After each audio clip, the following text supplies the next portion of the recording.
கர்த்தருடைய பரிசுத்த நாமத்துக்கு மகிமையும் கனமும் உண்டாவதாக. இந்த அருமையான வேளையில என் தேவனை கர்த்தருடைய ஆலயத்தில் இருப்பது விசேஷமான காரியம். அந்த விசேஷத்தை உங்களுக்கும் எனக்கும் என் தேவனை கற்றுக் கொடுத்திருக்கிறார். இந்த சங்கீதம் 128 திருமணத்துக்கு தியானம் பண்ணுவோம், பிறந்த நாளுக்கு தியானம் பண்ணுவோம், வீடு திறப்பு விழாவுக்கு நாம் தியானம் பண்ணுவோம். ஆனால் இன்று அவருடைய சமூகத்துல தியானம் பண்ண உங்களுக்கும் எனக்கு கொடுத்திருக்கிற கிருபைக்காக நான் நன்றி செலுத்துகிறேன். முதல் வசனம் எப்படி சொல்லப்பட்டது? கர்த்தருக்கு பயந்து. எப்படிங்க? கர்த்தருக்கு பயந்து அவர் வழிகளில் நடக்கிறவன் எவனோ அவன் பாக்கியவான். உண்மையாலுமே மனிதன் அதாவது பாவத்துல இருக்கும்போது, சந்தோஷமா இருக்கும் போதும், கர்த்தருக்குள்ள இருக்கும் போதும் கர்த்தருக்கு பயப்படுகிற பயம் இருந்தால்தான் அது தேவனுக்கு அது விசேஷமாகவும் நமக்கு விசேஷமா இருக்கும். சில பேர் சில சூழ்நிலை பார்த்தீங்கன்னா பயப்படுறது போல இருப்பாங்க, கீழ்ப்படைந்து போல இருப்பாங்க.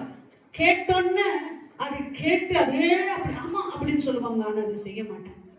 ஏன் அப்படின்னா கர்த்தருக்குள்ளாக இருந்தும் கர்த்தருக்கு பயப்படுகிற பயம் இல்லை.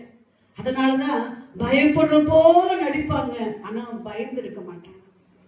ஆனா வேதம் நமக்கு என்ன சொல்லப்பட்டிருக்குன்னா, அவர் வழிகளில் நடக்கிறவன் எவனோ அவன் பாக்கியவான் சொல்லி. அப்போ நம்ம பாக்கியவானா இருக்க வேண்டும் என்று சொன்னால் கர்த்தருக்கு நம்ம பயப்பட வேண்டும். நம்ம பயத்திருப்போமானால் கர்த்தருக்கு கர்த்தருடைய நாமத்தில் நம்ம பாக்கியவானா இருப்போம். அல்லேலூயா. 2வது வசனம் சொல்லப்பட்டிருக்குது, உன் கைகளின் பிரயாசத்தை நீ சாப்பிடுவாய், உனக்கு பாக்கியம் நன்மை உண்டாக இருக்கும்.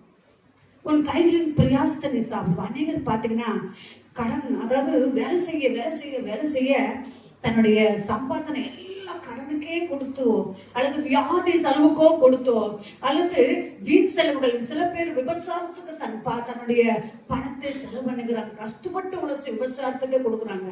சில பேர் சம்பாதித்து தன் குடும்பத்துக்காக எவ்வளவோ பிரயாசப்பட்டு கொடுத்தாலோ அது பத்தாம இருக்குது.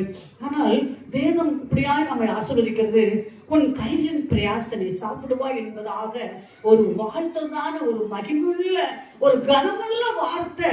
உன் கைகளின் பிரயாசத்தை நீ சாப்பிடுவாய் என்பதாக தேவனை கர்த்தர் நமக்கு சொல்லுகிறார். அப்போ உனக்கு பாக்கியம் நன்மை உண்டாயிருக்கும் என்று சொல்லி, பாக்கியம்னா வேற, நன்மைனா வேற. நன்மை அப்படின்னா சமாதானம், சந்தோஷம், ஆரோக்கியம், ஐஸ்வர்யம், ஆசீர்வாதம், இனிமாய் கூட விடுதலை, இவெல்லாம் தான் நம்மளுக்கு பாக்கியமாய் தேவனை தருகிறார். 3வது, உன் மனைவியும் வீட்டோரங்களில் கனிதரும் திராட்சை கொடி போல் இருப்பார் என்று சொல்லி. அப்போ வீட்டோரங்களில் கனிதரும் திராட்சை கொடி எப்படின்னா, அந்த நாட்களில் எல்லாம்